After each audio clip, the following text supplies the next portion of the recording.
संयोग का दोष दे करके परमाणु द्वय में संयोग नहीं हो सकता है, इसको दोष दे करके समवाय को भी दूषित कर रहे हैं।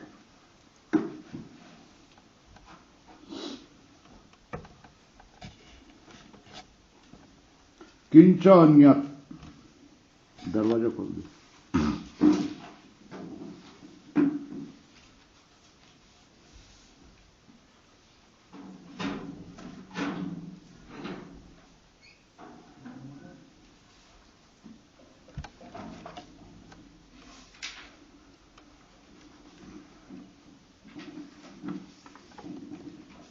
दो परमाणुओं का जो निरवय है उसके साथ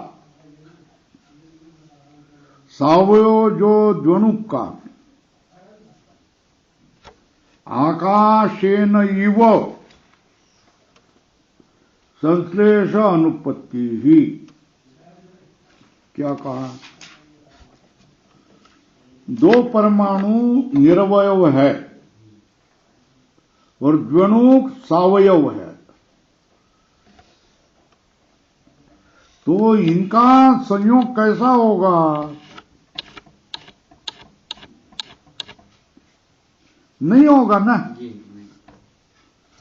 संयोग एक सावयव पदार्थ का दूसरे सावयव पदार्थ के साथ हो सकता है, मगर एक सावयव एक निरवयव पदार्थ है, उनका संयोग कैसा होगा? नहीं होगा, है ना।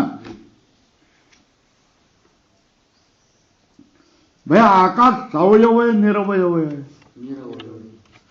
उसका दूसरे किसी के साथ संबंध होता है कि नहीं होता है? होता है। वो कैसा होता है बोलो, है ना।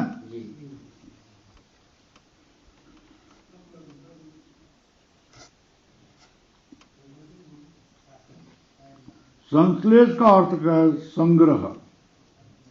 द्वाभ्याम परमाणुभ्याम निर्वयाभ्याम सावयवस्य द्वणुकस्य आकाशेन इव संश्लेष अनुपत्ति।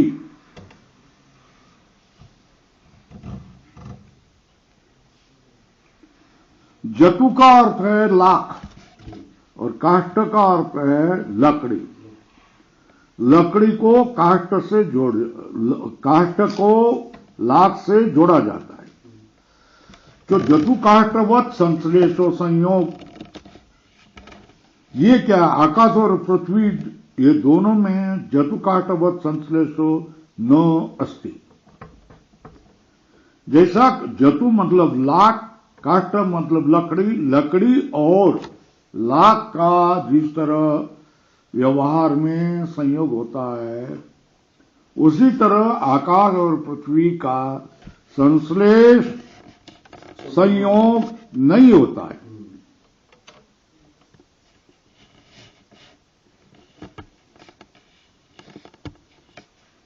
है ना। अब करे कार्य कारण द्रव्योर आश्रित आश्रय भावो अन्यथा न उपपद्यते, है ना। संयोग नहीं हो सकता है तो समवाय होगा। कार्य कारण द्रव्यो हो, कार्य कारण पर आश्रित होता है और कार्य कारण आश्रय होता है। तो कार्य कारण द्रव्य का आश्रित आश्रय भाव अन्यथा न उपपद्यते, संयोग से नहीं होगा ना। विचार किसका? कार्य द्रव्य और कारण द्रव्य में कौन सा संबंध होगा, इसका विचार चल रहा है। तो द्वणुक और अणु, परमाणु, दो परमाणु और द्वणुक, इनमें क्या संबंध होगा? भाई परमाणु तो निरवयव है और द्वणुक तो सावयव है, तो संयोग माने तो सावयव द्रव्य का दूसरे सावयव द्रव्य के साथ संयोग होगा, मगर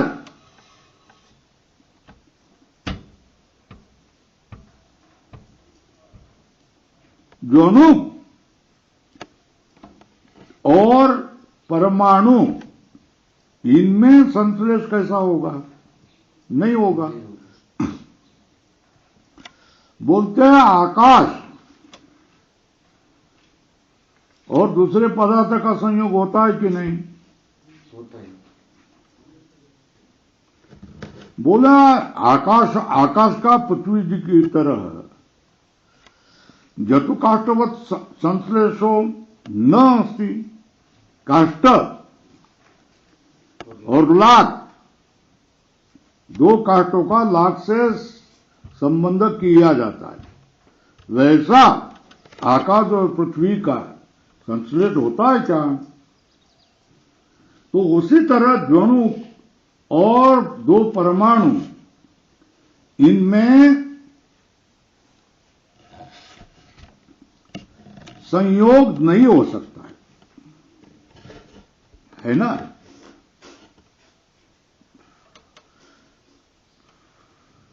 जनु क्या है? आश्रित है, और दो परमाणु आश्रय आश्रय भाव संयोग संबंध से शक्य नहीं है ना? मगर आश्रय भाव तो दिखाई देता है ना, तो किसी न किसी संबंध की कल्पना करनी पड़ेगी ना। तो समवाय की कल्पना करो, संयोग नहीं हो सकता है ना, है ना? जतु काष्ठवत संयोगो न संभवति। आकाश और पृथ्वी आदि का जतु काष्ठवत संयोग संभव नहीं, इसलिए आकाश और पृथ्वी आदि की तरह जनुक और दो परमाणुओं का संयोग संबंध होगा, ये बोलना शक्य नहीं है तुझे। मगर दोनों में आश्रय भाव दिखाई देता है ना। कार्य द्वणु और कारण दो परमाणु, उनमें आश्रय भाव संबंध दिखाई देता है ना, तो फिर उसमें कोई संबंध होना चाहिए। तो मग समवाय की कल्पना करो, है ना? कार्य कारण द्रव्योर आश्रित आश्रय भावो अन्यथा न उपपद्यते। संयोग नहीं है, दूसरा कोई नहीं है, संगति नहीं लग रही है। इति अवश्यम कल्प्य समवाय।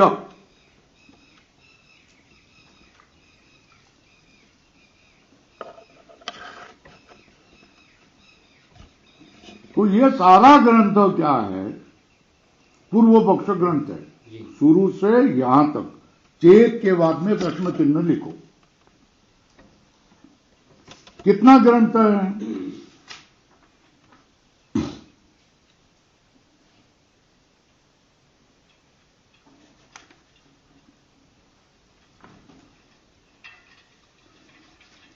जैसे आकाश और पृथ्वी आदि का संश्लेष नहीं हो सकता है, क्योंकि आकाश निरवय द्रव्य है और पृथ्वी आदि सवयव द्रव्य है। उसी तरह द्वणुक और परमाणु, द्वणुक निरवय है, परमाणु निरवय है, द्वणुक सवयव है, उनका संश्लेष संभव नहीं है जतु काष्ठ की तरह, है ना? मगर तो ये जणु कार्य और दो परमाणु कारण, इन दोनों में आश्रित आश्रय भाव दिखाई देता है। वो आश्रय आश्रित भाव संयोग संबंध से शक्य नहीं है।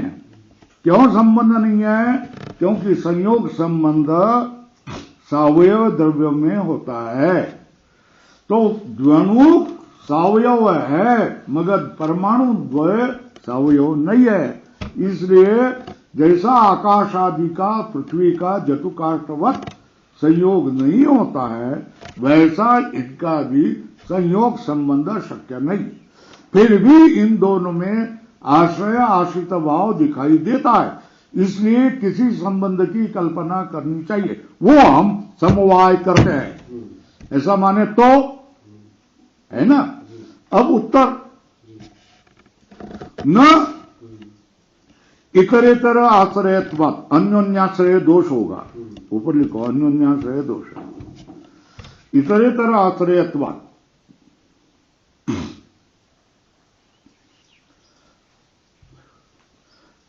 अब कथम, ऐसा लिखो, कैसा?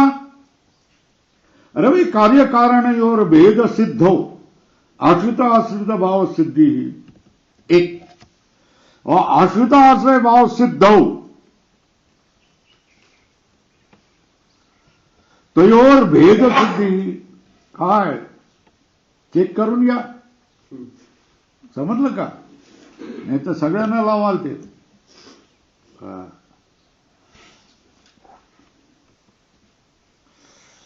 खरबूज टरबूज खाल्ली असतील. कार्य और कारण में भेद सिद्ध होने पर क्या सिद्ध होगा? आश्रित आश्रय भाव की सिद्धि होगी, और आश्रित आश्रय भाव की सिद्धि होने पर तयोर भेद सिद्धि, उनका भेद सिद्धि होगा. कैसे? कुंडे बदर है ना, कुंड बदर मतलब कुंडे बदरवत, कुंडा आश्रय है और बदर आश्रित है. बंद का तुला त्रास होत होता एवढा. तयोर भेद सिद्धि, उनकी भेद की सिद्धि है कुंडे बदरवत. इति इतरेतर आश्रयता स्यात्, इतरेतर आश्रयता दोष कैसा होता है? कार्य कारण का भेद सिद्ध होने पर आश्रित आश्रय भाव सिद्धि होगी, और इन दोनों में आश्रय आश्रित भाव है तो भेद सिद्ध होगा. ये कार्य है, ये कारण है, इनमें भेद है, इसलिए इसमें आश्रय आश्रित भाव है. मगर कार्य कारण वो भेद कैसा? तो आश्रय आश्रय भाव सिद्ध होने पर कार्य कारण में भेद होगा. इन दोनों में आश्रय आश्रित भाव है, ऐसा सिद्ध होने पर कार्य भिन्न है, कारण भिन्न है, ऐसा अर्थ होगा. कैसा? कुंड में बदर है, बदर मतलब बेर है, तो आश्रय कौन? कुंड. आश्रित कौन? बदर. तो आश्रय आश्रय भाव सिद्ध हुआ तो ये दोनों भिन्न है, कुंड से बदर भिन्न है, ये सिद्ध होता है. उसी तरह उनका आश्रय आश्रित भाव सिद्ध होने के लिए भेद की जरूरी है. भेद सिद्ध होने पर आश्रय आश्रित भाव सिद्ध होगा, मगर भेद कैसा सिद्ध होगा? यह आश्रय है, यह आश्रित है, यह सिद्ध हुआ तो फिर भेद सिद्ध होगा. कैसे? कुंड और बदर, बदर आश्रित है, कुंड आश्रय है, यह आश्रय आश्रय भाव सिद्ध होगा, इसलिए कुंड बदर से भिन्न है, बदर कुंड से भिन्न है. हो गया. कार्य कारण और भेद सिद्ध हो, आश्रित आश्रय भाव सिद्धि. स्वल्प विराम करो. आश्रित आश्रय भाव सिद्ध हो तयो भेद सिद्धि कुंड बदरवत इति इतरेतर आश्रयता स्यात्. इस तरह इतरेतर आश्रयता होगी. नहीं कार्य कारणयों भेद आश्रित आश्रय भाव वा. क्या?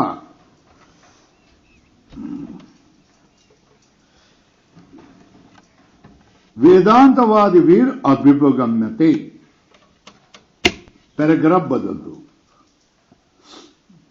वेदांती लोग क्या नहीं स्वीकारते?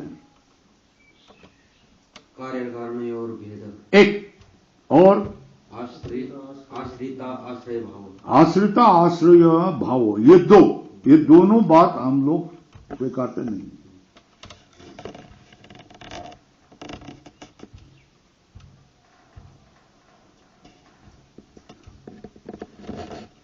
है ना. वेदांती क्या नहीं स्वीकारते? कार्य कारण और का भेद होता है, ये स्वीकारते नहीं। और क्या नहीं स्वीकारते? आश्रित आश्रय भाव। किसका? बोलना पड़ेगा ना। कार्य कारण और कार्य कारण में भेद होता है, कार्य कारण में आश्रय आश्रित भाव सिद्ध होता है, ये हम लोग स्वीकारते नहीं। हमारे लिए ये दोष नहीं है ना, है ना? ये दोष किसका होगा? कार्य कारण में भेद मानने वाले के लिए सिद्ध करना पड़ेगा, जी ये दोष को हटाना पड़ेगा। जी। हमारे में दोष नहीं है, क्योंकि हम कार्य और कारण में भेद भी नहीं मानते और कार्य कारण में आश्रित भाव नहीं मानते। तो एक सिद्ध होने पर दूसरा सिद्ध होगा, ये सिद्ध होने पर ये सिद्ध होगा। ये अन्योन्याश्रय दोष हमारे मत में नहीं है, क्योंकि कार्य कारण में भेद हम मानते नहीं, कार्य कारण में आश्रय आश्रित भाव हम मानते नहीं।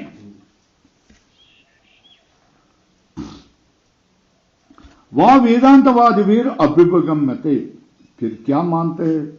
मानते क्या है? बोलो ना। एव संस्थान मात्र कार्य इत्याभ्युपगम। कार्य क्या है? कारण का अवस्था भिन्न नहीं, इतना ही मानते हैं। जी कारण ही कार्य रूप हो जाता है, यह हमारी मान्यता है ना। कार्य ही कारण रूप हो जाता है, कारण ही कार्य रूप हो जाता है, यह हमारी मान्यता है ना। कारण की अवस्था भेद, अभिव्यक्त नाम रूप है ना। क्या होगा? उपाधि के कारण निमित्त का कारण अवस्था भेद, यही कार्य है। वो निमित्त हट गया तो स्वरूपावस्था है ना। तो हम दोनों को भिन्न मानते ही नहीं। किसको क्या क्या नहीं मानते, ध्यान में रखो।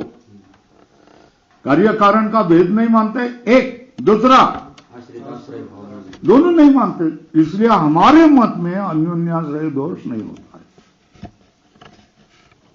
तो फिर तुम क्या मानते हैं? कारण का ही अवस्था भेद, आकार भेद ही कार्य मिथ्य अभ्युपगमात्। ये हो गया पैराग्राफ बदल। 3-4 मिनट और भी सुन लो।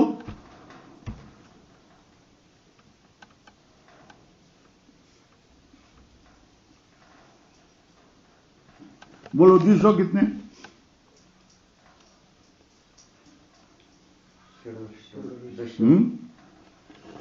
हाँ? ये 4, पूर्व पश्चिम उत्तर दक्षिण, ये 4। ऊपर नीचे माने तो 6 है ना। और इसके कोने में उपदिशा माने तो कितने हो गया? 8 और 9 और 10।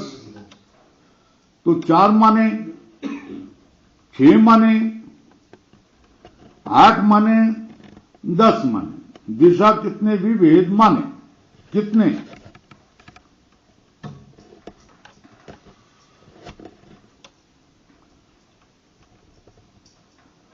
परमाणु परिचिन्न है या नहीं है? है।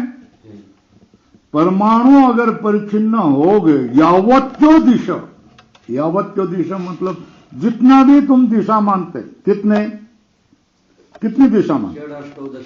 10वां, षड चत्वारः षड अष्टौ 10वां तावद्भिर भी चाहिए। अवयव ही सावयवाते, उतनी जितनी दशा तुम मान रहे हैं उतनी दिशा में उनके अवयव हो गए ना। ये देखो, ये वस्तु है ना, तो ये दिशा में अवयव है, ये दिशा में अवयव है, ये दिशा में अवयव है, ये दिशा में अवयव है, ये कोने में, ये कोने में, ये कोने में, ये कोने में, ये कोने में, ऊपर नीचे अवयव है ना, है ना। तो जितनी भी तुम दिशा मानो, 4 मानो, 6 मानो, 8 मानो, 10 मानो, उतने दिशा में अवयव हो गए। किसके? परमाणु। तावद्वीर अवयव ही सावयवास्ते स्युः, है ना। परमाणु सावयव तो होने चाहिए। क्यों परमाणु परिचिन्न है? क्या अपरिचिन्न वस्तु है परमाणु? नहीं। परिचिन्न वस्तु है ना। जी।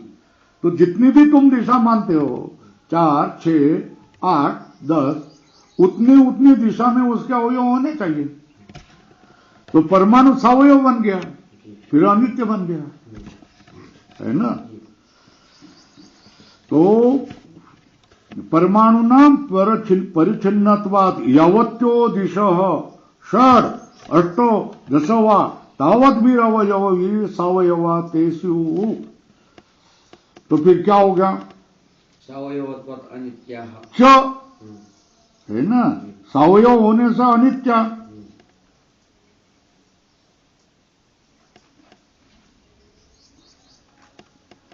और सावयव से अनित्य हो गए तो क्या हो गया? तुम्हारा स्वीकार की हानि होगी, अभ्युपगम हानि। तुम्हारा स्वीकार क्या? परमाणु नित्य, और क्या? परमाणु निरवय। ये अभ्युपगम की हानि होगी, है ना। अभ्युपगमो बाध्यत, तुम्हारे जो स्वीकारते है परमाणु नित्य है, परमाणु अवयव, इसकी बात होगी।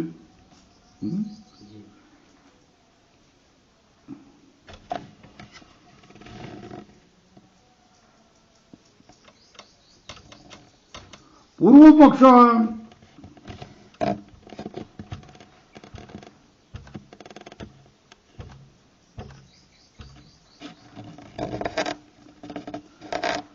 देखो, तुम्हारा आत्मा को कोई दिग विदेश छेड़ता है क्या?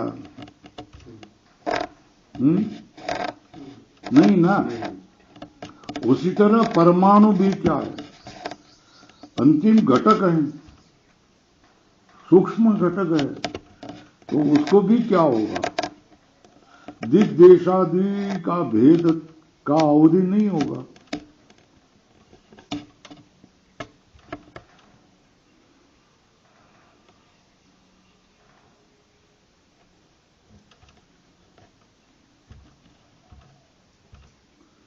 यान त्वं दिग्भेद भेदिनो अव्यान कल्पसी, तुम दिग्देश दिग्भेद भेदिनो, दिशाओं के भेद के भेदी के अवयवों को तू जो कल्पना कर रहा है ना, उनको ही तो हम क्या करते हैं? परमाणु चेत दिग्देश दिग्भेद को भेद करने वाले अवयवों को तुम कल्पना कर रहे हैं ना, वही तो परमाणु है ना। जिनके कारण दिशाओं का भेद होता है, ऐसे जो अवयव है वही तो परमाणु है, ऐसे हम मान रहे हैं।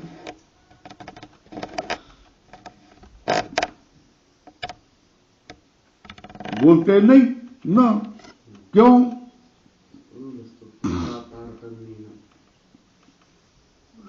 स्थूल सूक्ष्म तारतम्य क्रमेण अपरम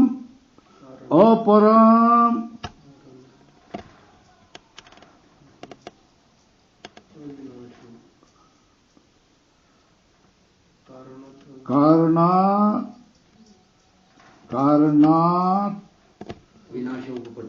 विनाश उपपत्ति।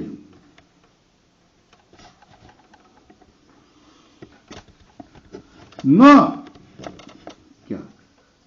जिसको दिग भेद को भेद करने वाले अवयवों को जितने भी दूर कल्पना कर रहे हैं वो तो परमाणु है। तो बोलते हैं नहीं, वो परमाणु नहीं है।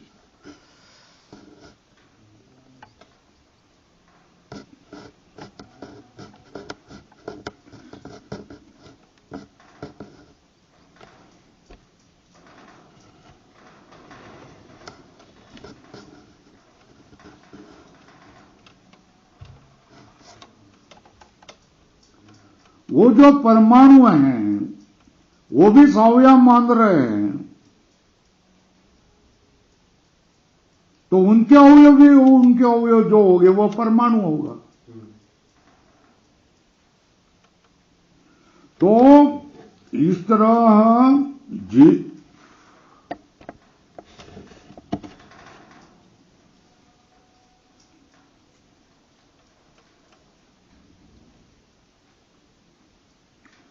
दिग्देश भेद को अवयव करने वाले, भेद करने वाले जो होंगे अवयव, अंतिम अवयव वही परमाणु हो, वो भी सवयव है।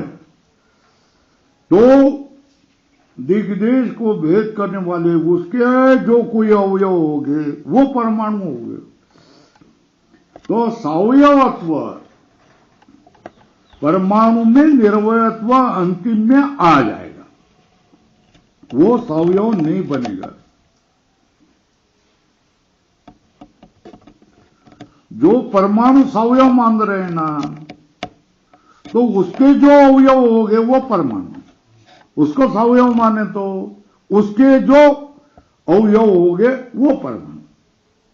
हमारे परमाणु कौन है? जहां उसके अधिक अवयव नहीं किए जा सकते वो परमाणु है ना। तो जिसको हम परमाणु माने उसको तो सवयव मानेगा, है ना। तो जिस अवयव से वो सवयव बन गया वो अवयव परमाणु, ये समझ में आया क्या?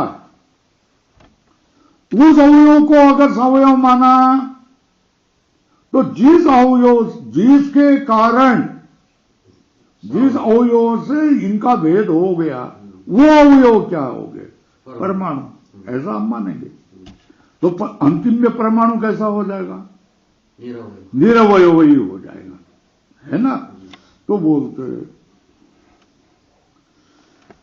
यां त्वं दिग्भेद भेदिनो, दिशाओं के भेद को भिन्न करने वाले जितने भी तू अवयव की कल्पना करेगा, अवयव के अवयव, अवयव के अवयव, अवयव के, जहां तू रुकेगा वो परमाणु। एव परमाणु इति चेत न स्थूल सूक्ष्म तारतम्य क्रमेण अपरम कारणात् विनाश उपपत्तेः।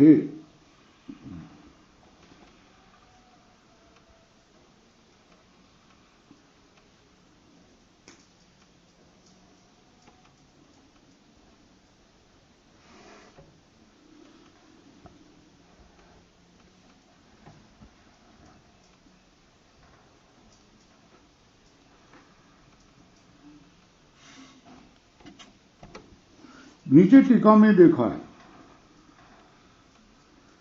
परमाणु अपेक्षा योयम प्राची दक्षिणा इत्यादि दिग्भेद व्यवहार, उसका अवधि कहां हो गया? जो अवयव हो गए तू मानेगा, ते एवं मम परमाणु, वही मेरे परमाणु हो गया। यहां वाक्य पूर्ण।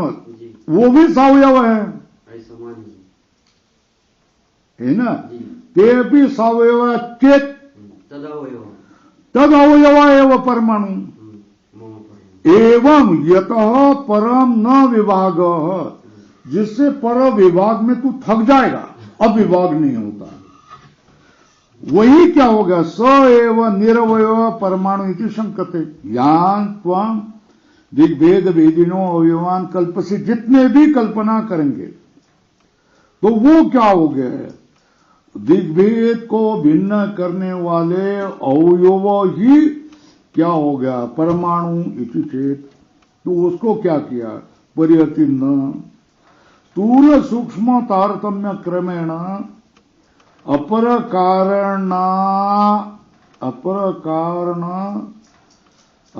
कारणात् विनाश उपपत्ते यत् सर्वात्मना विभाग अयोग्यम वस्तु स परमाणु, ये तुमने कहा ना, क्या क्या कहा? सब रूप से विभाग के अयोग्य वस्तु है, उसको ही क्या कहेंगे? हम परमाणु कहेंगे। यदि उच्चेत सब रूप से विभाग के अयोग्य वस्तु क्या है? परमाणु। लक्षण करो। यदि उच्चेत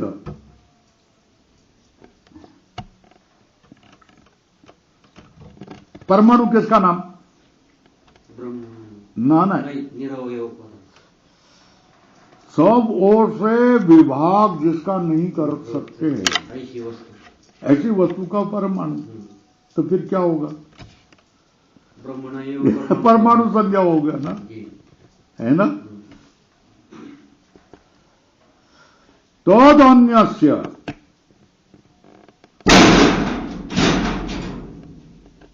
उस ब्रह्म से अन्यस्य अल्पस्य दिग्विभाग अर्हत्वेन अवयवी भाग अवश्यम भावात्।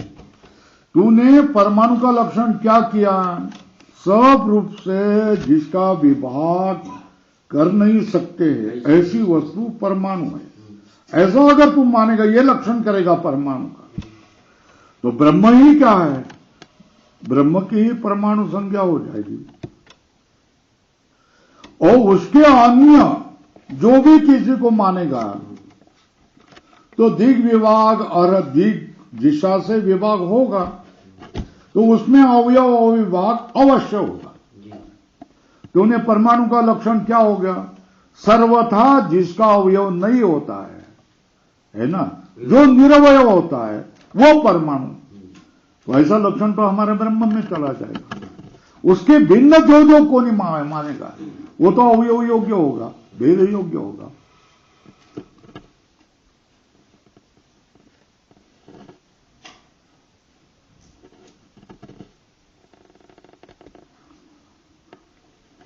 अभी पहले बंद कर दरवाजा, मैं तो दगड़ लाऊं।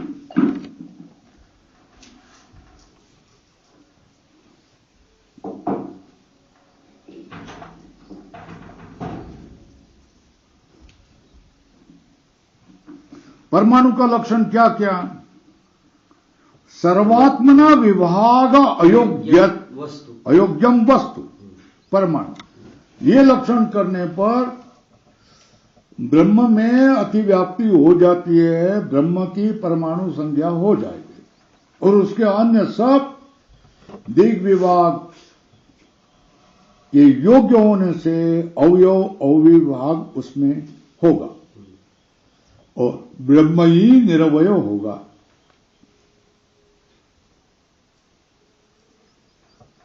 बोलते हैं पृथ्व्यादि जाति का, है ना, अल्प परिणाम अल्प परिणाम अल्प परिणाम अल्प परिणाम अल्प परिणाम करने चले जाए तो जहां विश्रांति भूमि आ जाएगी, है ना। यह परमाणु जैसे हम चलते हैं ना,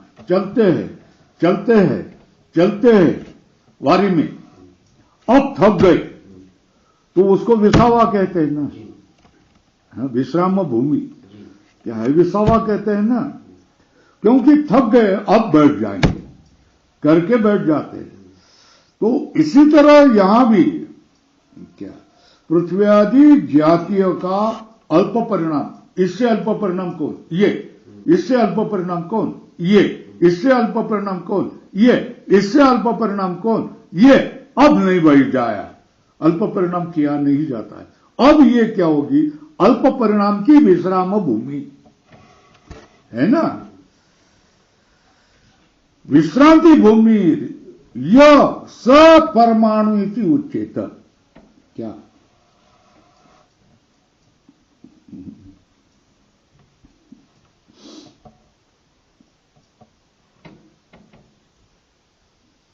आता निश्चिंतेने पावलो विसावा कुंतलिया धावा तृष्णेतिया। तो यहां विसावा क्या है?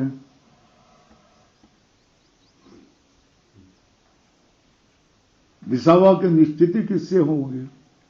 और श्रम क्या है? सतत विषयों के पीछे चला जाना, जी, उसके लिए कर्म करना, जन्म लेना, जन्म लेना, कर्म करना, कर्म करना, जन्म लेना। जैसे भंवर पानी में गिर जाए तो घूमता ही रहता है, घूमता ही रहता है, घूमता ही, विश्रांति नहीं होती है ना। नद्यम कीटायो कोई करुणा साधु ने उसको पन्ने पर रख करके पेड़ के नीचे रख दिया तो ही उसको विसावा मिल जाता है ना। तो इसी तरह जीव को विश्रांति नहीं मिलेगी जब तक उसको कोई संत, सज्जन, साधुजन, गुरु, आचार्य की सन्निधि नहीं मिलती है, तब तक विसावा नहीं है। वो ज्ञान करेगा, प्रबोध करेगा, तृष्णा समाप्त हो जाएगी, और तृष्णा समाप्त हो जाने पर वही विश्रांति है। तृष्णा के कारण ही हम घूमते रहते हैं। तो यहां जब इससे छोटा कौन है? ये। इससे छोटा कौन है? ये। इससे छोटा कौन है? ये। तो हम छोटा कौन है, छोटा कौन है, छोटा कौन है, छोटा कौन है देखते ही रहते हैं ना। तो अभी इससे छोटा कोई नहीं है, तो ये विश्रांति भूमि, उसको परमाणु कहा है ना। तो बोलते हैं परमाणु का दूसरा लक्षण क्या? विश्रांति भूमि। पृथ्व्यादि जातीय अल्प परिणाम विश्रांति भूमि परमाणु। क्या? पृथ्व्यादि जातीय अल्प परिणाम विश्रांति भूमि य सपरमाणु इति उच्यते। तो फिर क्या होगा? तरितस्य न मूल कारण। तो क्या? पृथ्व्यादि जातीय के अल्प परिणाम की विश्रांति भूमि जहां होगी वो परमाणु ये द्वितीय लक्षण करे तो फिर क्या होगा? वो मूल कारण नहीं बनेगा। क्यों? विनाशित्वात्। कैसे? घटवत् है ना। तस्य न मूल कारणत्वम्। क्यों? विनाशित्वात्। घटवत्, घट की तरह। ये बोल रहा विनाशित्व, ये हेतु ही सिद्ध नहीं होता है। परमाणु विनाशी है, ये हेतु सिद्धि नहीं होता है। इसलिए इसमें ये अनुमान में कौन सा दोष रहता है? हेत्वाभास। हेत्वाभास कौन? हेतु असिद्धि। क्या होगा? हेतु असिद्ध हो जाता है ना। तो इसको बोलते हैं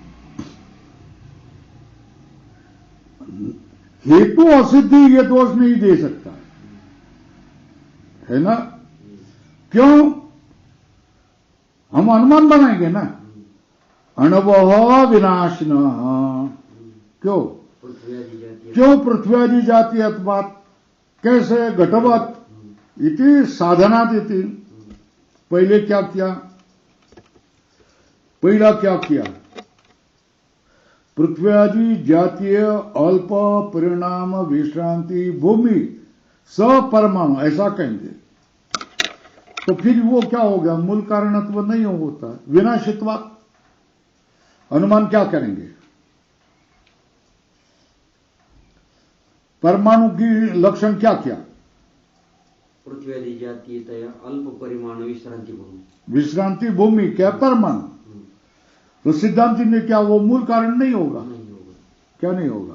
मूल कारण। अब मूल कारण क्यों नहीं होगा? इसलिए भी हेतु क्या दिया विनाशी है ना। बोलते विनाशित्व सिद्धि नहीं होगी।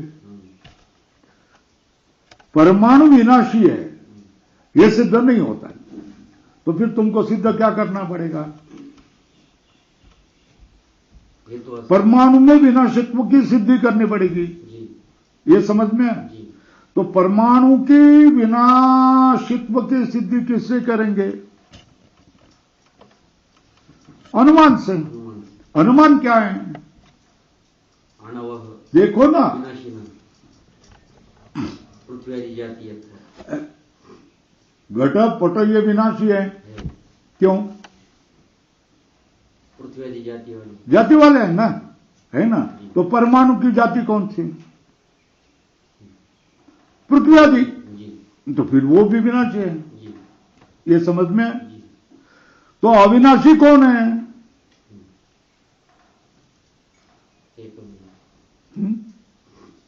अविनाशी कौन है?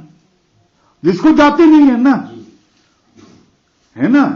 जाति व्यक्ति के भेद से जो परा है वही तो अविनाशी होगा ना। और जाति व्यक्ति ये जिसको लग गया, ठप्पा लग गया, वो तो विनाशी होगी। परमाणु अविनाशी नहीं है, परमाणु विनाशी ही है। क्यों? पृथ्वी आदि जाति लग गई है, इसलिए परमाणु में हम अविनाशी तत्व उसको ही मानेंगे जिसमें जाति नहीं है, जिसमें व्यक्ति नहीं है, जिसमें द्रव्यत्व नहीं है, जिसमें गुणत्व नहीं है, जिसमें संबंधत्व नहीं है, जिसमें सामान्यत्व नहीं है, जिसमें विशेषत्व नहीं है। ऐसा जो तत्व है वही अविनाशी तत्व होगा, बाकी सारे विनाशी है। क्या क्या कैसा किया बोलो भाई, बोलो जल्दी जल्दी बोलो। पहले परमाणु का लक्षण किया, पृथ्वी जातीय वाले का अल्प परिणाम की विश्रांति। तो परमाणु पृथ्वी जातीय माना, उसके अल्प परिणाम की विश्रांति जहां होगी वो परमाणु, तो वो मूल कारण नहीं होगा। क्यों? विनाशित्वात् घटवत्। ये तो असिद्ध है विनाशित्व, ये हेतु नहीं सिद्ध होगा। अनुमान करेंगे अनुभव विनाशी न पृथ्वी आदि जातीयत्वात् घटवत् साधनात्।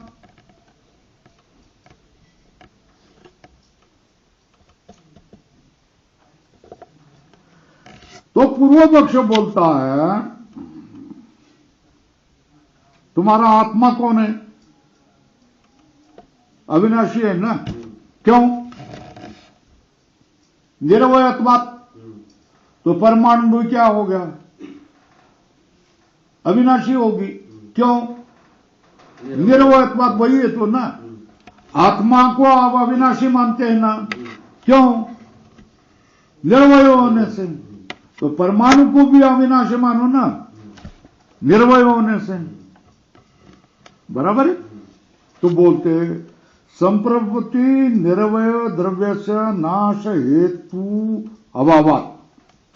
जो निर्वय द्रव्य है उसका नाश का हेतु न होने के कारण आत्मवत अविनाश, परमाणु में आत्मा की तरह अविनाश होगा इति आशंक्य पूर्वोक्तम परिहारम स्मारयति विनश्यन्ते। देखो ये हो गया। यथा पृथ्वी द्वनुकादि अपेक्षया स्थूलतमा वस्तुभूता पृथ्वी, पृथ्वी मतलब घटपटादि, द्वनुकादि की अपेक्षा स्थूलतमा न वस्तुभूत होने पर भी विनश्यति न, है ना। फिर कपाल ये स्थूल है ना, उससे सूक्ष्म है ना, वो भी विनष्ट होता है कि नहीं। चतुर्णुक, त्रणुक, द्वनुक ये पृथ्वी जाति वाले हैं, उससे उसे सूक्ष्मतर है ना। और इन सबकी जाति एक ही है, पृथ्वी एक जाति एकम विनश्यति ततो द्वनुकम। तो उसी तरह परमाणु में भी पृथ्वी एक जातीय बात विनश्येयु, है ना। तो इसमें अनुमान क्या होगा?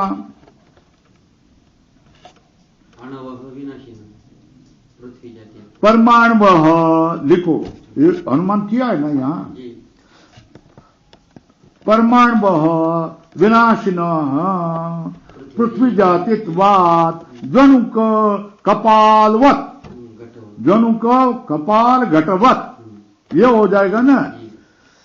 घट से लेकर द्वनुक तक सारे वस्तु विनाशी है, और वो पृथ्वी जाति वाले हैं। परमाणु भी पृथ्वी जाति वाले हैं, तो विनाशी हो गए। परमाणु को पृथ्वी जाति वाला नहीं मानते, सूक्ष्म कारण मानते हैं, वो ब्रह्म होगा, परमाणु नहीं होंगे। जाति रहित इस संसार के किसी भी दोष से रहित होगी, वही तो परम कारण होगा। इस संसार के दोष लगे हुए हैं, वो तो परम कारण नहीं हो सकता है। चलो, हो गया। विनश्यंतो अपि अवयव विभागेन एव विनश्यन्ति इति चेत, क्या विनष्ट होने पर भी अवयव के विभाग से ही विनष्ट हो जाएंगे क्या? और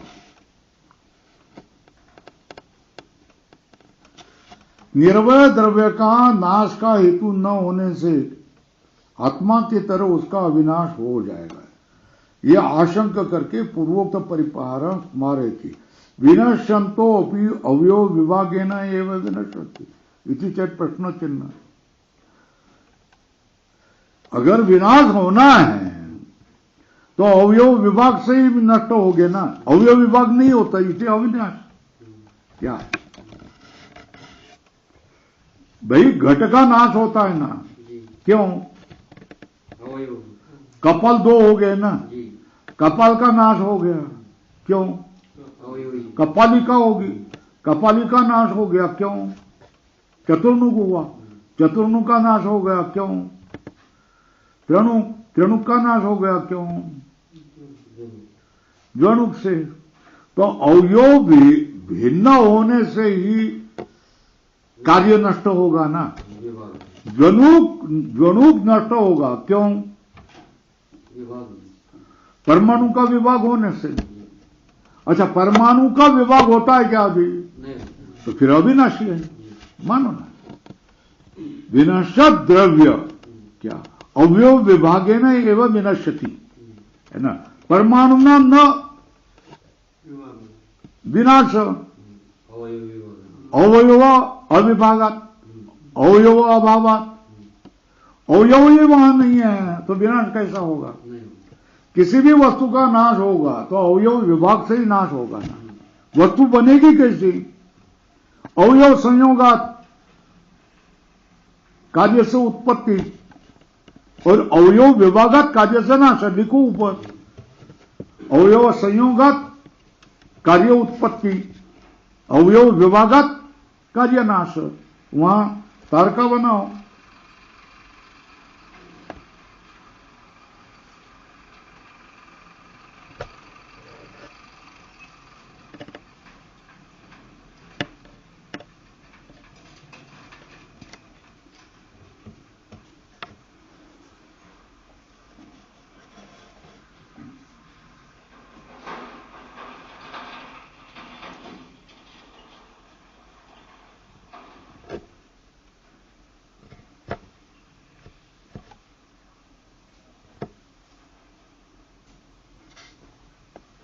है ना। परमाणु निरवय है, इसलिए परमाणु अविनाशी। ये किया ना। परमाणवः अविनाशिनः कस्मात्? निरवयत्वात्, है ना। जो जो निर्वय होगा वही क्या होगा? अविनाशी होगा। दृष्टांत क्या दिया? ब्रह्म, यथा ब्रह्म।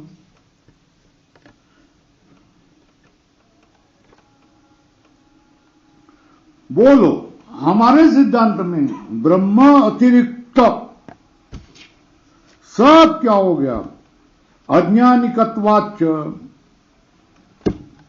ब्रह्म अतिरिक्त कोई भी द्रव्य है, ये तो अज्ञान से ही है ना। एकमेवा द्वितीयम ब्रह्म नेह नानाति किंचन, ये इनका सिद्धांत है।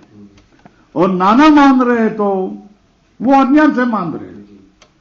तो ब्रह्म अतिरिक्त कोई भी द्रव्य ये अज्ञान से सिद्ध होगा, है ना। और जो अज्ञान से सिद्ध होगा वो तो नष्ट होने वाला होगा, है ना। अज्ञान नष्ट होता है ज्ञान से। ब्रह्म अतिरिक्त अज्ञानिकत्वाच्च द्रव्यस्य निरवयत्वम असिद्ध। ब्रह्म से अतिरिक्त सारा द्रव्य अज्ञानी होने से वो निरवय नहीं हो सकता है, वो सावयव ही होगा। परमाणु भी सवयव होगा, वैज्ञानिकों ने सिद्ध किए हैं। Electron, neutron, proton, electron, neutron, proton का भी विभाग होता है। क्वार्ट्स, क्वार्ट्स का भी विभाग होता है। स्ट्रिंग, स्ट्रिंग का भी विभाग होता है। मेम्ब्रेन, ये सब वैज्ञानिकों ने सिद्ध किया कि मेम्ब्रेन का भी क्या होगा, विभाग होगा। जो जो द्रव्य है वो विनाशी ही होगा। क्या, जो द्रव्य है वो कैसा होगा, विनाशी ही होगा, है ना। अविनाशी वही होगा जो द्रव्य नहीं है। ये समझ में आया। ब्रह्म के अतिरिक्त जो भी कोई द्रव्य है वो अज्ञान से ही उत्पन्न हुआ है, इसलिए उसमें विनाशित्व ही होगा।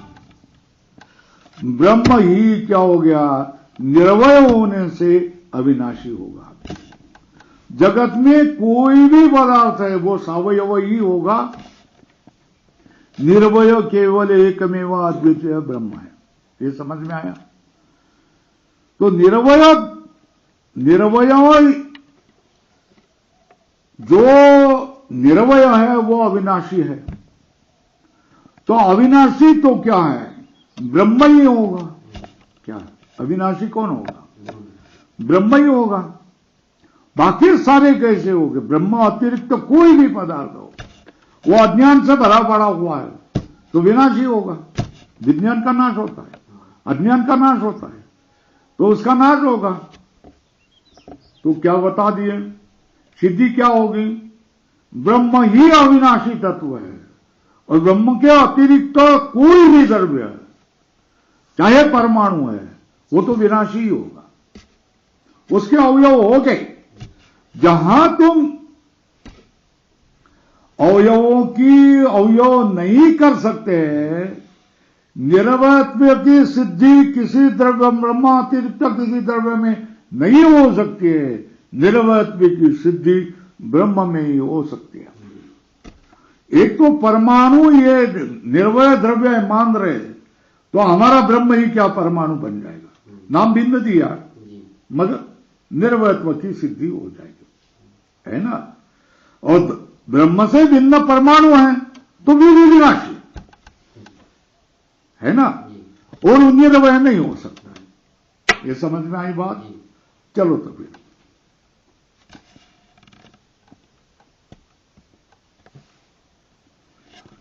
विनशन्तोऽपि अवयवी विभागेन एव विनशन्ति इति चेत पूर्वपक्ष।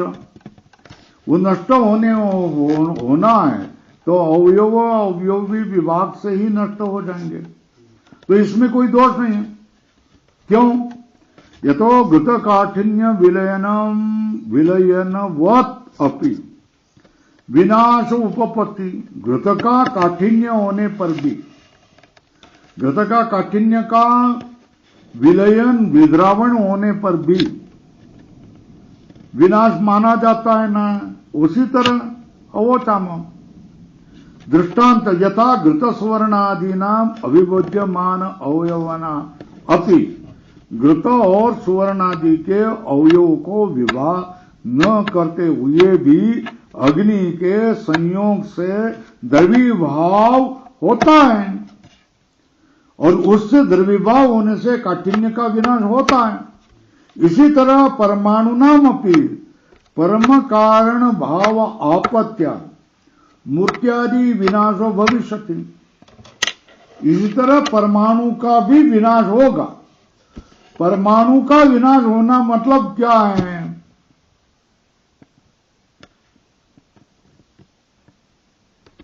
बोल। परमाणु कारण भाव को प्राप्त होना, यही परमाणु का विनाश है। क्या है, अविनाश तत्व रूप में चला जाना और जो विनाशी रूप में नष्ट हो जाना। विनाशी होगा, जो जो पदार्थ विनाशी है ना, उसके माध्यम में क्या लिखा हुआ है, विनाश लिखा हुआ है, आज न कल, है ना। जो मर्त्य है आज न कल मरेगा कि नहीं, उसको लिख के आया है, तभी तो मर्त्य कहते हैं ना। विनाशी ऐसा ठप्पा लग गया, इसका द्रव्य इसका अर्थ क्या, आज न कल उसका विनाश होगा, है ना। तो अविनाशी बनना है तो क्या, विनाशित्व को नष्ट करना है ना। आप मरते कब तक कहलाए जाएंगे, जब तक मृत्यु आपके पीछे, जब तक आपके मरण को आप मारते नहीं है। आप जिस समय कहते नहीं मरण माधे मरुनी गेले निध हलो अमर, ऐसा आप कहते नहीं है, तब तक क्या होगा, मरण आपको ग्रसते रहेगा। आप कभी भी अविनाशी नहीं बन सकते, आप मरने वाले जन्म वाले ही बन जाएंगे। तो पुरुषार्थ क्या है, ये ध्यान में रखो, मैं बार बार आपको बताता हूं। तो कह महाराज के अभंग समझना है, ज्ञानेश्वर महाराज के अभंग समझना है तो शास्त्र समझना पड़ेगा। मरण को मारो, यही तुम्हारा पुरुषार्थ है। मरण को मारने पर आप अविनाशी हो जाए, मरण भाव को मारे तो फिर अविनाशी तुम हो जाएगी। मरण भाव को मारे बिना आप कभी भी अविनाशी बन नहीं सकते। मरण आपसे कभी भी छूट नहीं सकता है। आप जब अभिमान करेंगे मैं मनुष्य हूं, मैं देह हूं, कभी भी आपका मरण भाव से आपकी छुटकारा नहीं है। अब जब यह अभिमान, व्यर्थ अभिमान छोड़ करके मैं ब्रह्म हूं ऐसा कह देंगे तो फिर क्या, सर्वधर्मान परित्यज्य मामेकम शरण ब्रज पाई जीव ठेविला थोड़ा, जीवत्व उस परमात्मा के चरणों पर अर्पण करना पड़ेगा, तब तुमको अविनाशी भाव प्राप्त हो सकता है। परमात्मा तुमको आलिंगन तब दे सकता है, ये जीव भाव परमात्मा के, ये तेरा तुझको अर्पण क्या जाए मेरा करके ये जीवत्व परमात्मा के चरणों पर अर्पण करे तो फिर तुम क्या हो गया, तुमको भी अविनाशी भाव वो गले लगाएगा, आलिंगन देगा। अर्जुन को कृष्ण ने जैसा आलिंगन दिया, समझने की बात है ये क्या है, शुष्क भाषा में बोल रहे और मौली और तुकाराम महाराज रसदार भाषा में बोल रहे, यही फर्क है। ये तत्वज्ञानीय भाषा है, वो सामान्य लोग को समझाने की भाषा है। तो देखो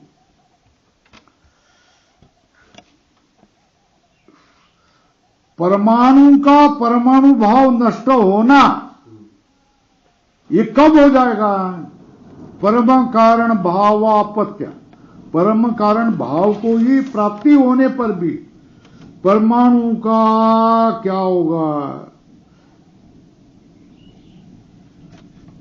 परमाणु नाम अपनी परम कारण भाव आपत्या मूर्त्यादि विनाशो भविष्यति।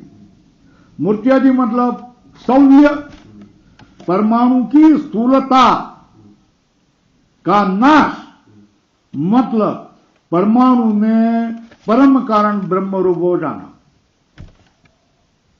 है ना।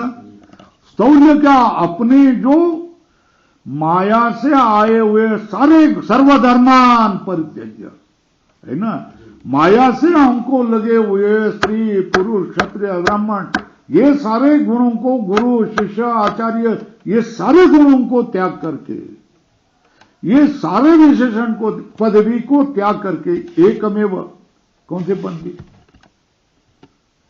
आयुष्याच्या कारणाने सच्चिदानंद पदवी घेणे, आयुष्याच्या साधने, सारे आयुष्य में साधन करके कौन सी पदवी लेनी है। ये बाकी सारी पदवियां छोड़ो ना, ये जब तक छोड़ते नहीं वो सच्चिदानंद पदवी घेने शक्य नहीं है। तो परमाणु ये विनाशी ही रहेगा जब तक वो अपने को परमाणु मानता है। आप लोग परमाणु को परमाणु मान रहे हैं, तब तक वो विनाशी ही रहेगा। परमाणु जब परम कारण में लीन होगा तभी वो अविनाशी बन सकता है। अविनाशी तत्व तो एक ही है। विनाशत्सु अविनश्यंतम य पश्यति स पश्यति, ये सारे अर्थ लग जाते हैं। वेदांत शुष्क नहीं है, वेदांत बहुत ही आनंद वाला है। एवं परमाणुनामपि परम कारण भाव आपत्या मूर्त्यादि विनाशो, स्थौल्य का विनाश हो जाएगा भविष्य।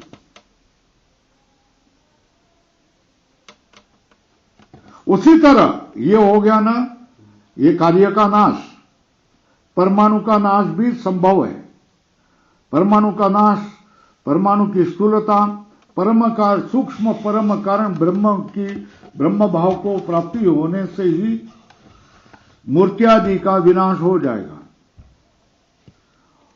और बोल रहे कार्य का आरंभ कैसा है ना, आरंभवाद का मत क्या है, बोलो भाई। कार्य कैसा होता है, अवयव संयोग से है ना, अवयव संयोग पूर्वक। नाश कैसा होता है,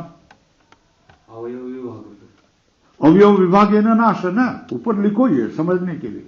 अवयव विभाग है ना नाश, अवयव संयोग है ना कार्य उत्पत्ति, है ना, ये लिखो समझने के लिए।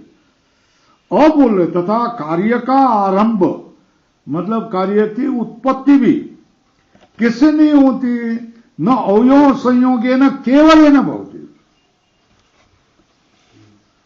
ये विधान किया, कार्य का आरंभ भी अवयव केवल अवयव संयोग से नहीं होता है। क्यों, क्षीर जलादि नाम अंतरेण अवयव संयोगांतरम दही हिमादि कार्यारंभ दर्शनात्। ये कौन है, जल है, ये कौन है, बर्फ है, हिम है, ये कौन है, बाष्प है ना। बोलो इसमें अवयव संयोग से हुए है या अवस्था परिणाम हो गया, बोलो क्या हो गया। कार्यारंभ भी क्या केवल अवयव संयोग से होता, ये नहीं बनता। क्यों बनता है, क्षीर है उसका दधी बन जाता है, तो क्या अवयव संयोग थोड़े होते, अवस्था परिणाम होता है ना। फिर जल आदि बाष्प हिम बनते, अवयव संयोगांतरम, अवयव का संयोग हुए बिना ही दधि हिमादि कार्य आरंभ दर्शना। दूध से दही, जल से हिमादि, यह अवस्था भेद है, अवयव वही होते हैं, आरंभ दर्शनात्। तद एवं असारतर तर्क संदृब्धत्वात् ईश्वर कारण श्रुति विरुद्धत्वात् श्रुति प्रवणेश शिष्टैर मनवादिवीर अपरिगृहीतत्वात् अत्यंतम एव अनपेक्ष अस्मिन् परमाणु कारणवादे कार्यो श्रेयो अर्थिभिः इति वाक्य शेष।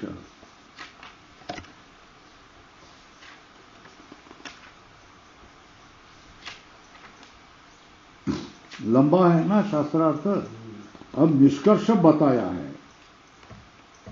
सूत्र कौन सा चल रहा है,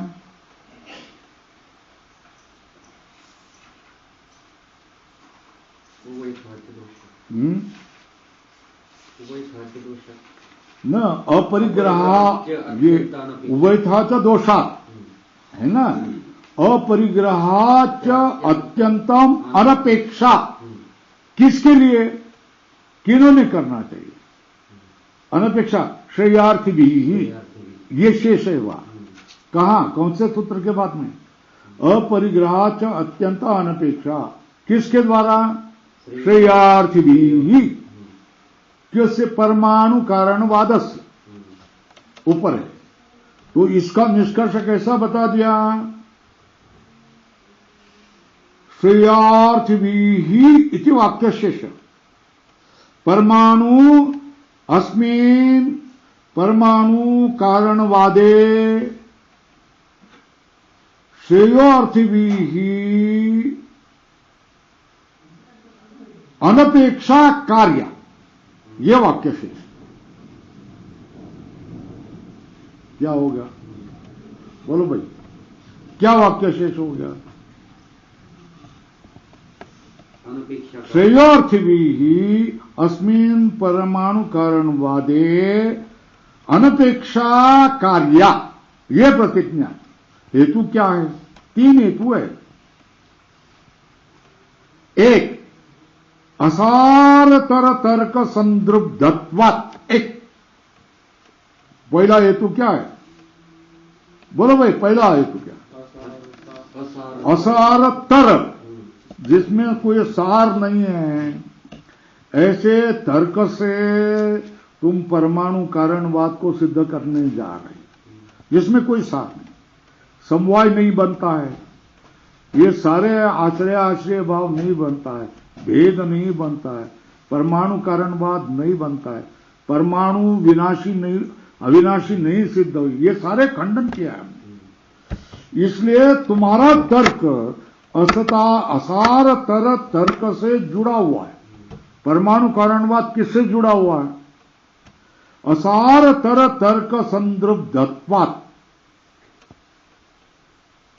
एक, दूसरा क्या? दूसरा प्रमाण विरुद्ध है ना? कौन से? श्रुति प्रमाण से विरुद्ध है। श्रुति प्रमाण क्या बताते हैं? ईश्वर कारणवाद को सिद्ध करते हैं। तो ईश्वर कारण श्रुति विरुद्धत्वात् है ना, ये दूसरा हेतु। 2 हेतु लिखो, है ना। तीसरा हेतु क्या है? बोलो भाई।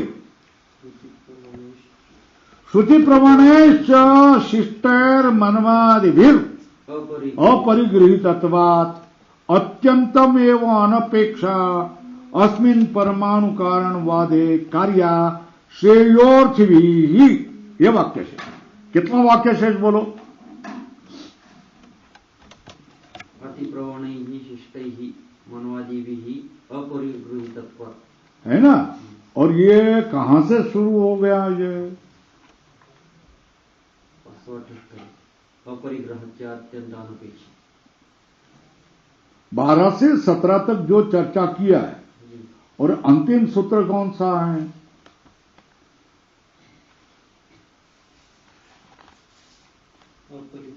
अपरिग्रहाच अत्यंतम अनपेक्षा, ये उपसंहार है। क्या? अपरिग्रह, शिष्टेर अपरिग्रह। तो ये हेतु बता दिए ना, कौन से?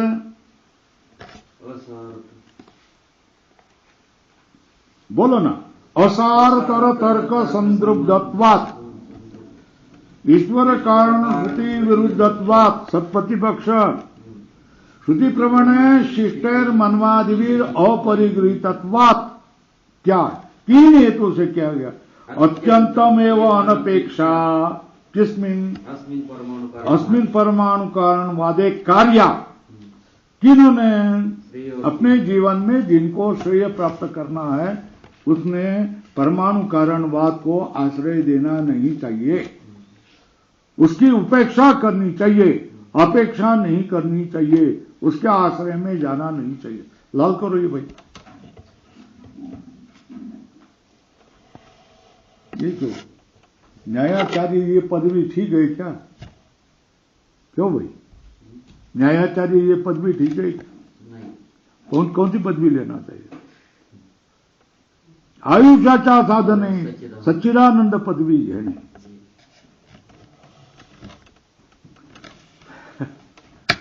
विनोदाचार्य है ना, संगीताचार्य, सारे पदवियां तुम्हारे व्यर्थ है एक पदवी के बिना। ये समझ में आता है, अब समझ में आ जाता है और हास्यास्पद लगता है सारी बात। इसी वाक्य शेष हो गया।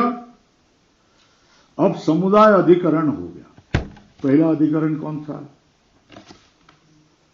परमाणु जगत कारण वो अधिकरण। अब समुदाय अधिकरण बौद्धों के पक्ष में वैशेषिक वैनाशिकम निरस्यति, किसको निराकरण कर रहे हैं? वैनाशिक मतलब बौद्ध, है ना। समुदाय उभय हेतु के अपि तत् अप्राप्ति ही। समुदाय उभय हेतु के भी तत् अप्राप्ति ही। तो कहते हैं वैशेषिक राद्धांत का निराकरण किया ना 3 हेतु से। कौन से? प्रसार तर्क संवृत्त। नहीं, उधर लिखा है दुर्युक्ति योगात, एक वेद विरोधात, शिष्ट अपरिग्रह, है ना। कितने अतिशय लाघव में कह दिया ना। कैसे कह दिया बोलो? दुर्युक्ति योगात, हाँ, वेद विरोधात, फिर शिष्ट अपरिग्रह, है ना। न अपेक्षितव्यम इति युक्तम उक्तम।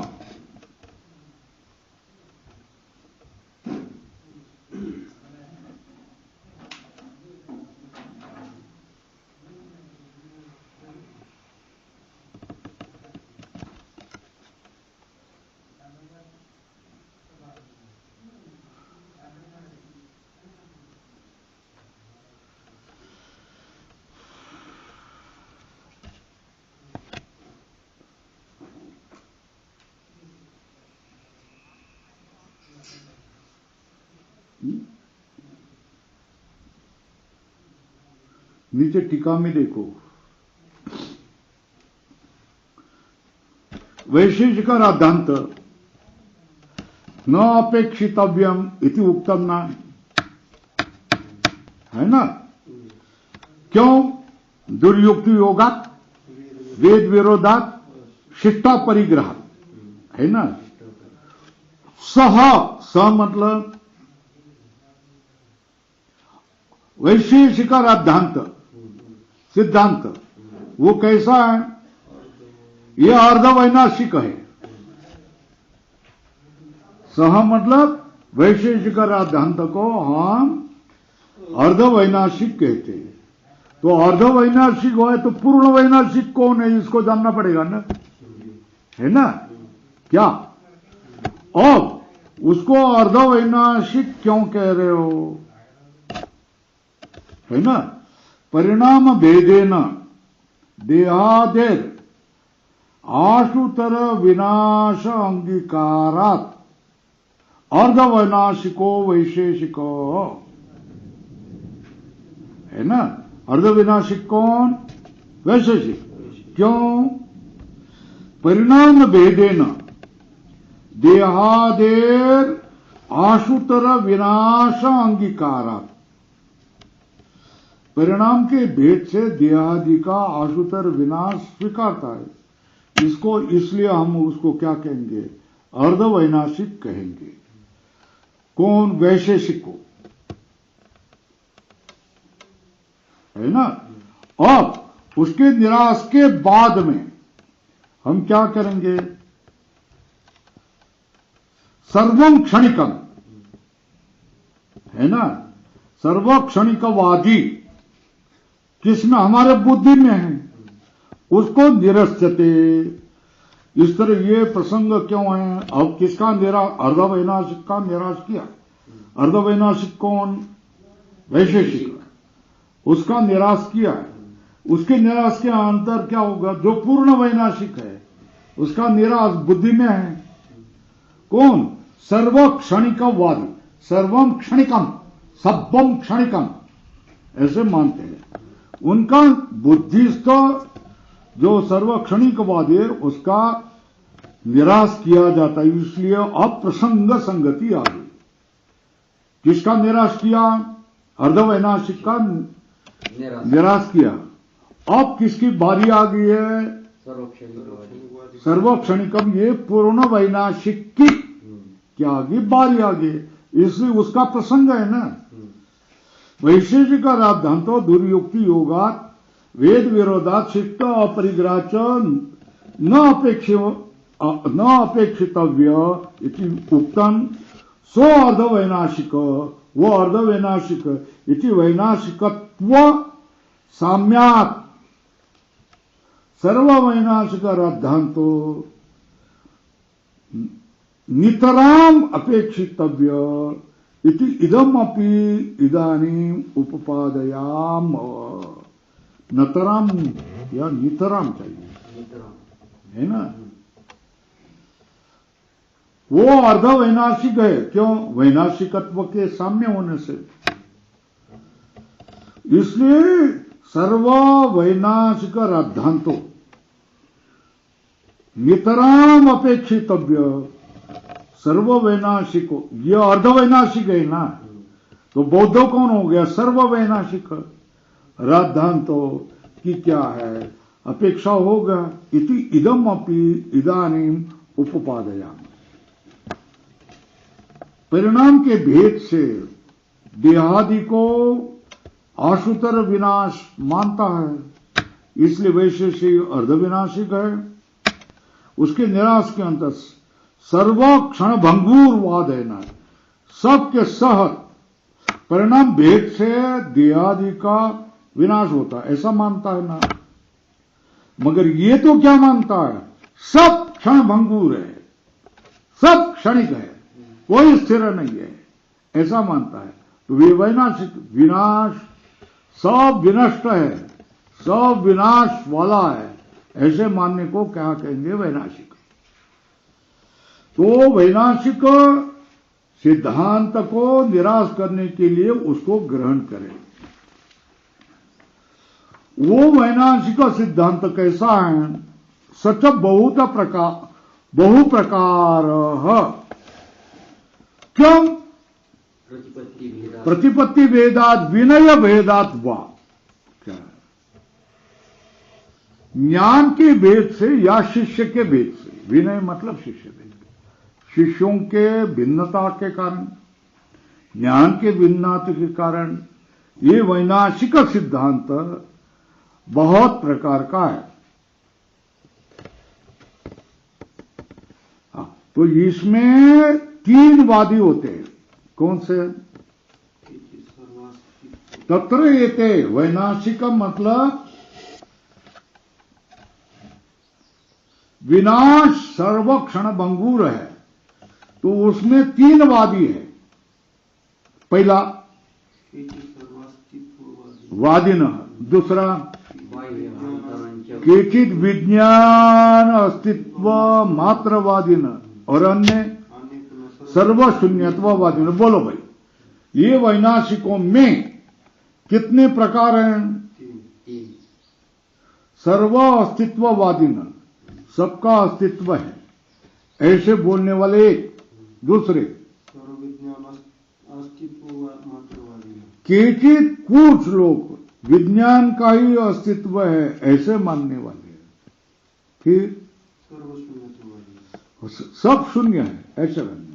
बोल वेद बोलो, सबका अस्तित्व है ना। दूसरा क्या बोलता? केवल विज्ञान है, एक में विज्ञान है। दूसरे केवल शून्य है, कुछ नहीं है। पहला कौन? सर्व अस्तित्ववाद, सब है, जो दिखता है वो सब है। दूसरा केवल विज्ञान है, ऐसे। तीसरा सर्व शून्य है, ऐसे।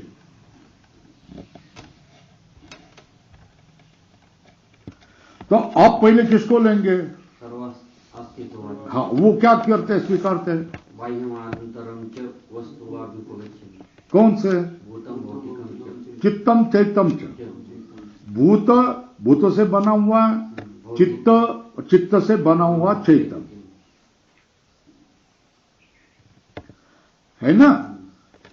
बाह्य अस्तित्ववादी का स्वरूप बता दिया ना, क्या है? बाह्य और अंतर मतलब शरीर के अंदर होने वाले सारे वस्तु को स्वीकार करते। भूत, भूत से बने हुए, चित्त और चित्त से बने हुए सबको वो स्वीकार करते, उनकी विषय में बोलते हैं हम प्रतिब्रह्म। तो भूत क्या है? पृथ्वी धात्वादय, पृथ्वी आदि धातु। भौतिकम रूपादय, ये धातु है, पृथ्वी आदि धातु है ना। स्वल्प विराम भौतिक पृथ्वी आदि से बने हुए, रूपादयश्च क्षुरादयश्च, सारे रूपादि क्षुरादि ये सारे भौतिक हैं। वैशेषिक 4 मानते हैं ना, पृथ्वी आप तेज वायु। चतुर्थ च पृथ्व्यादि परमाणु है ना, 4 में भी पृथ्व्यादि परमाणु, चतुर्थ च 4 ही भूत होने पर पृथ्व्यादि परमाणु ये कैसे होते हैं? खर, स्नेह, उष्ण, ईर्ण स्वभाव। खर मतलब कठिन, स्नेह मतलब मृदु, उष्ण और ईर्ण मतलब गति। स्वभाव पृथ्व्यादि पर्वण, चतुष्टये च पृथ्व्यादि पर्वण, 4 में पृथ्व्यादि परमाणु ये कठिन, स्नेह, उष्ण और गति ये स्वभाव वाले होते। वो क्या होते? पृथ्व्यादि भावेन सहन्यन्ते इति मन्यन्ते। वो सारे पृथ्व्यादि भाव से संहत हो जाते हैं, ऐसा माना जाता है ना। तो फिर उनके 5 स्कंद माने गए, 5 विभाग माने गए। कौन से? रूप स्कंद 1, विज्ञान स्कंद 2, वेदना स्कंद 3, संज्ञा स्कंद 4, संस्कार स्कंद 5। पंच बौद्धों के 5 स्कंद क्या है वो समझ में आया? कौन से? रूप, विज्ञान, वेदना, संज्ञा और संस्कार। किसी को रूप होगा, किसी का ज्ञान होगा, किसी का वेदना मतलब भावना होगी, किसी का नाम होगा, किसी का संस्कार होगा। ये 5 स्कंद होते। ते अपि, वो भी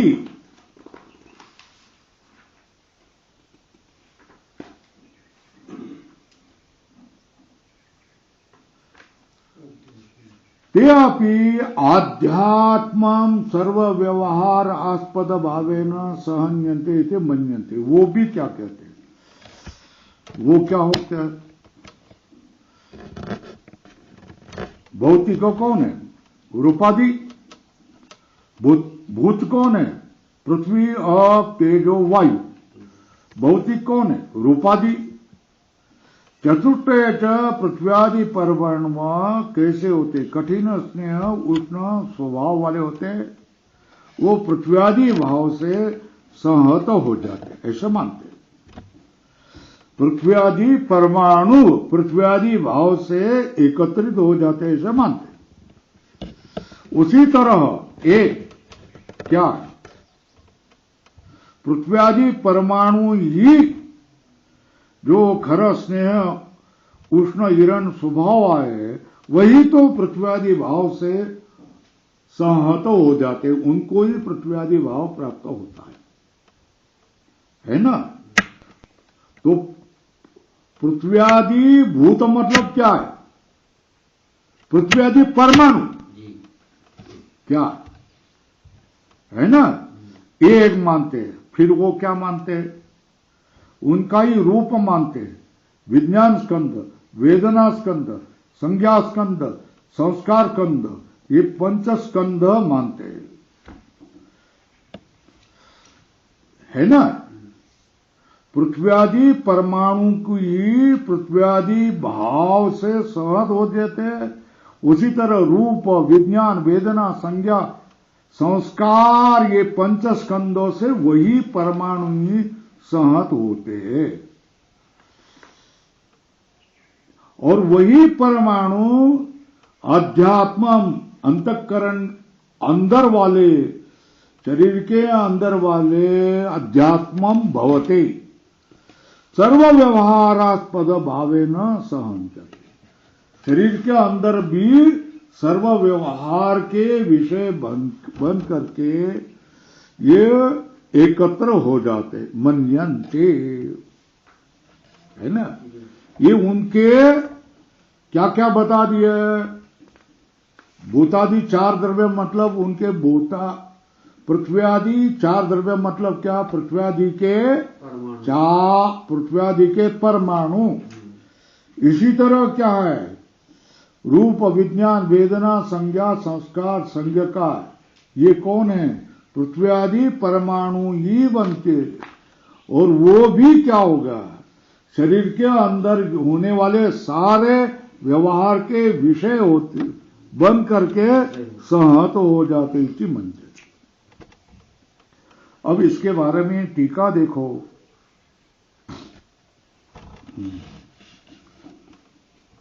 खर मतलब मिल गया, कठिन स्वस्वभाव पार्थिवा परमाणु। सीधा मतलब आप्या, उष्णा, ईरण मतलब चलन स्वभाव, वायुव्याना। बाह्य समुदाय को कह दिया ना, आध्यात्मिक समुदायम आह। आध्यात्मिक समुदाय कौन से?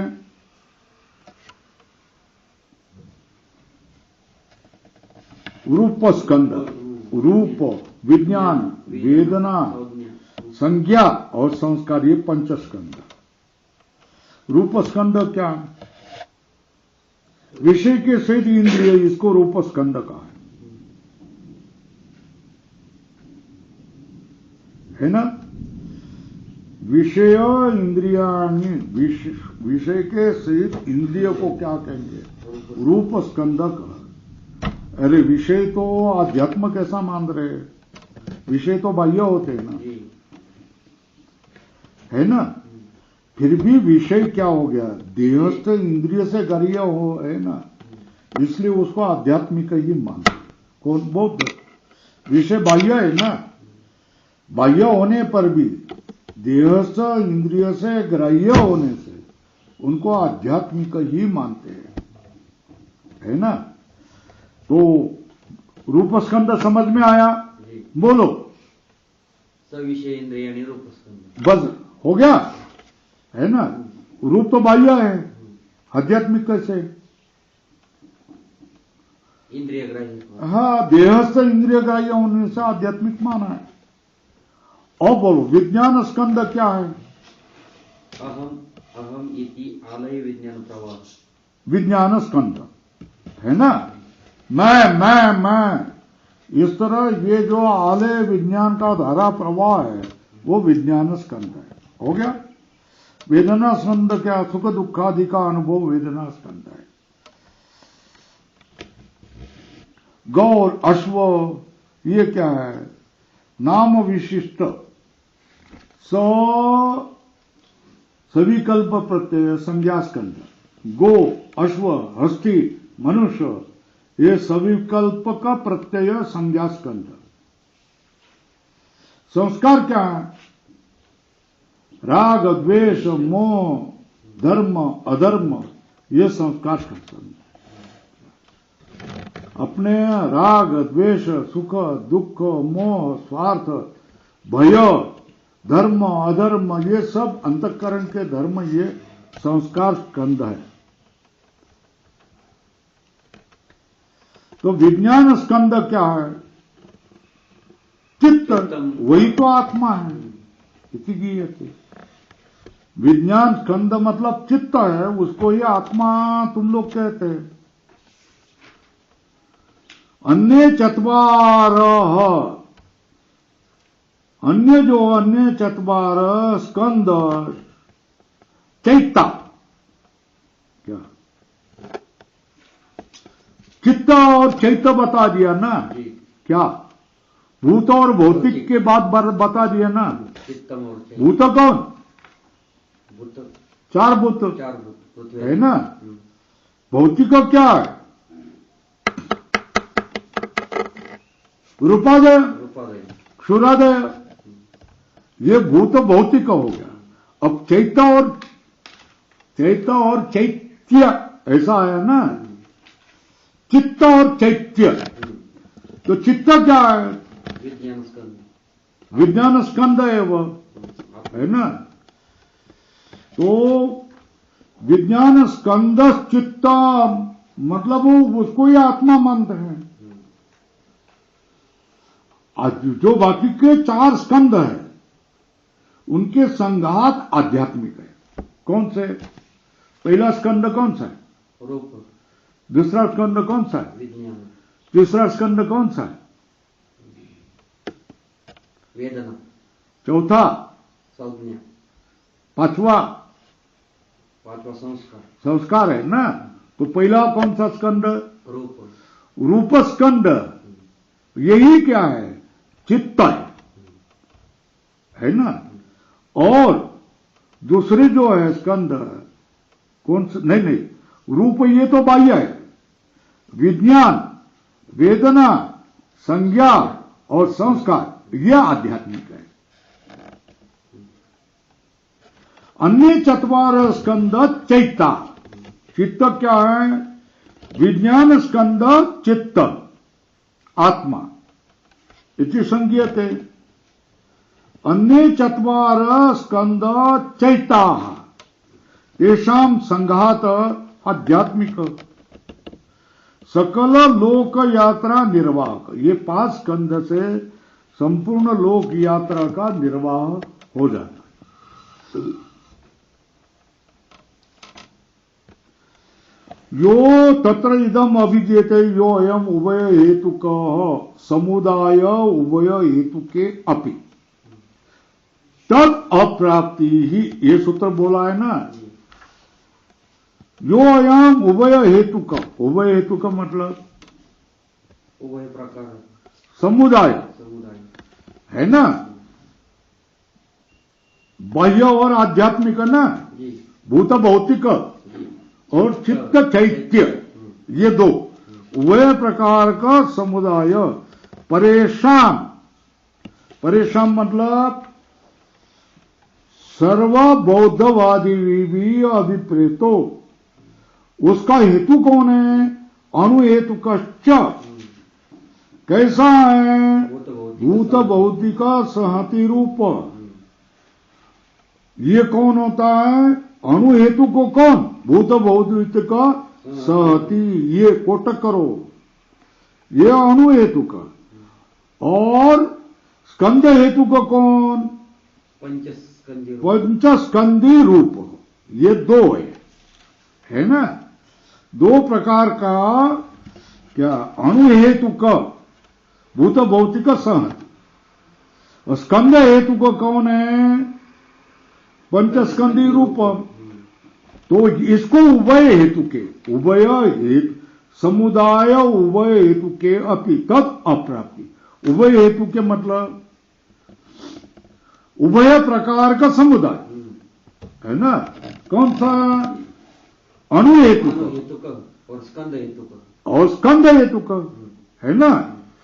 तस्मिन उभय हेतु के अपि समुदाय। उभय हेतु के समुदाय। ये समुदाय है ना। ये प्रथमा का एक वचन नहीं, सप्तमी का एक वचन है। लोपः साकल्य से एतो यवा से लोप हुआ है। समुदाय उभय हेतु के समुदाय ऐसा पाठ करना। उभय हेतु के मतलब अणु हेतु का और स्कंद हेतु का है ना।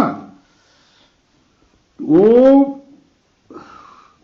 तद अप्राप्ति। तद अप्राप्ति का अर्थ क्या है? समुदाय अप्राप्ति। लग गया सूत्र? क्या? अणु हेतु का समुदाय हेतु का समुदाय मानने पर भी समुदाय की प्राप्ति नहीं होती है। मतलब समुदाय भाव अनुपत्ति ये अर्थ है ना। तो फिर बोलना पड़ेगा ना कैसे।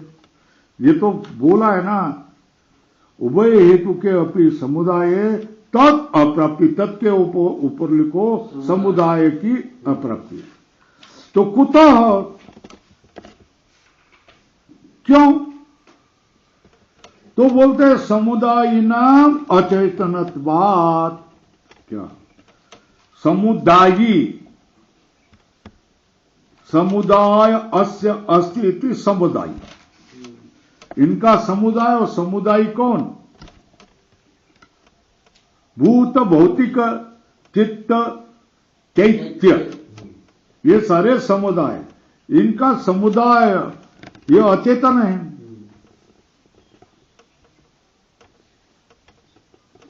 चित्त अभिज्वलनस्य च समुदाय सिद्धि अधीनत्वात्, चित्त का जो प्रकाश है ये समुदाय की सिद्धि के अधीनत है। और अन्य सच कस्यचित् चेतनस्य भोक्तुः प्रशासितुर्वा स्थिरस्य सहतुर अनुपगम्यात्, क्या समुदाय की सिद्धि नहीं होगी? क्यों? चित्त का जो प्रकाश है समुदाय की सिद्धि के अधीन होगा, और अन्य दूसरा कोई चेतन भोक्ता, प्रशासता, स्थिर,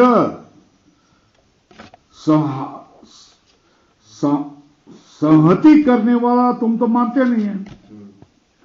निरपेक्ष प्रवृत्ति अभ्युपगमे च, है ना, किसी की अपेक्षा न, दूसरे किसी की अपेक्षा न करता, ये प्रवृत्ति होती है।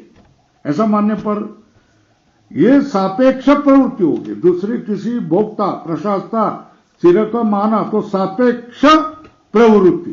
प्रवृत्ति दो प्रकार की, सापेक्ष प्रवृत्ति, निरपेक्ष प्रवृत्ति। सापेक्ष प्रवृत्ति नहीं होगी क्योंकि दूसरा किसी को मानते नहीं है तुम। तो निरपेक्ष प्रवृत्ति अभ्युपगमे, तो फिर प्रवृत्ति कैसे मानेंगे? निरपेक्ष प्रवृत्ति मानेंगे।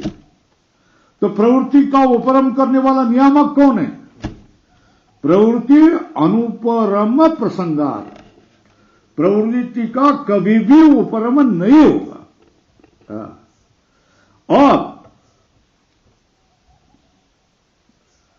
आशयस्य अपि अन्यत्व अनन्यत्वाभ्याम अनिरूप्यत्व, जो आशय है वो अन्य है या उससे अनन्य है, इसका निरूपण नहीं होता है। और क्षणिकत्व को तुमने माना है तो निर्व्यापार हो गया, तो प्रवृत्ति ही नहीं होगी।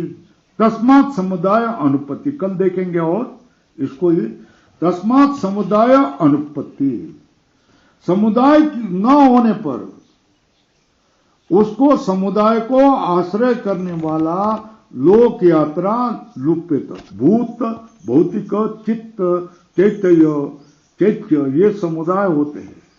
इस समुदाय को भी स्वीकाराई नहीं है। क्यों? उभय हेतु के अपि समुदाय तद अप्राप्ति। कौन से हेतु के? अणु हेतु का और स्कंद हेतु का। समुदाय मानने पर भी समुदाय की सिद्धि नहीं होती है, तो लोक यात्रा न लुप्यत। समुदाय अनुपत्तौ च, समुदाय संगति न होने पर उसको आश्रय करने वाली लोक यात्रा लुप्त हो जाएगी, इसलिए समुदाय की सिद्धि नहीं होती। ओम पूर्णमदः पूर्णमिदं पूर्णात् पूर्णमुदच्यते पूर्णस्य पूर्णमादाय पूर्णमेवावशिष्यते। ओम शांति शांति शांति।